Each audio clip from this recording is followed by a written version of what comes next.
Congratulations on the sale of your home. I'm so excited that this has finally worked out for you. Now I want to explain what's going to happen over the next few weeks. First thing, the file is going to be turned over to Ashton Thames, the listing manager. And you've already been talking to Ashton or dealing with Ashton on the measurements and the photos on your property.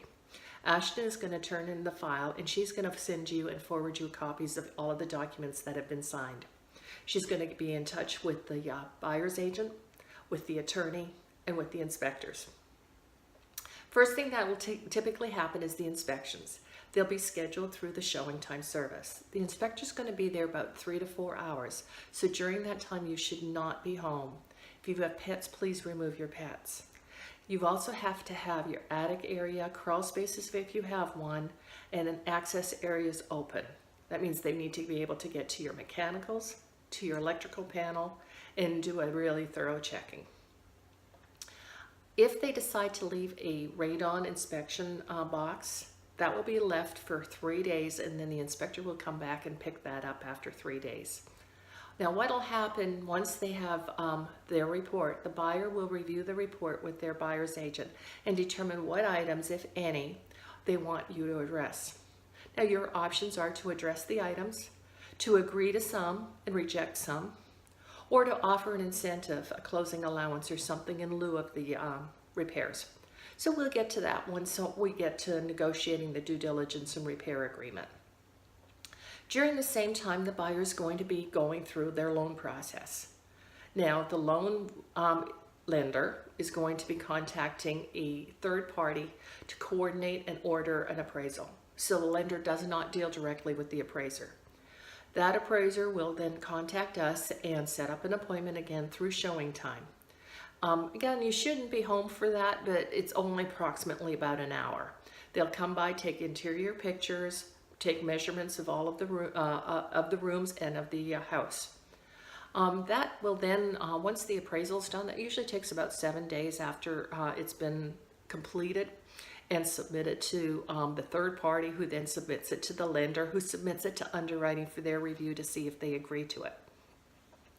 Now, during this time, we're just going to be starting to pack, but I don't want you to pack your important items because, they still have that opportunity during the due diligence period to back out for any reason or no reason whatsoever. So I don't want your house completely packed up. So pack the things that, your knickknacks, the things that you aren't using on a day-to-day basis. Maybe the extra linens, maybe your fine china, your Christmas decor, all of those sorts of things. Once we reach due diligence date at 5 p.m., if we have not heard they're terminating, at that point, that's when it's all systems are go for you to do your packing.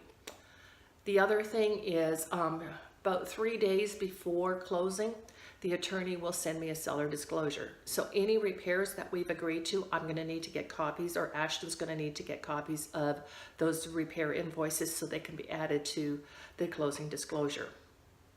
At that time, too, you should have contacted all of the utility companies to have the utilities transferred out of your name.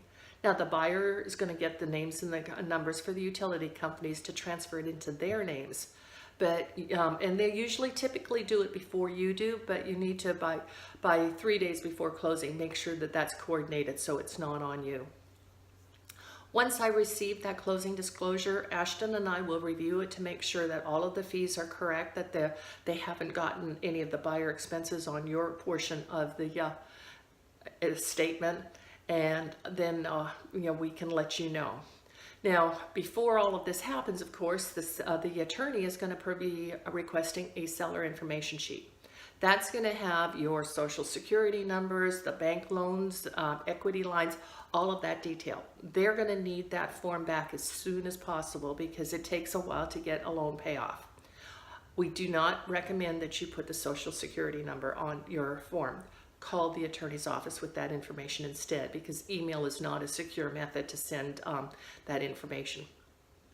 Ashton will fill out as much as she can on that form and then submit the form to you. But it is critical that you get that form completed as soon as possible and return to myself, to Ashton, so we can get it to the attorney.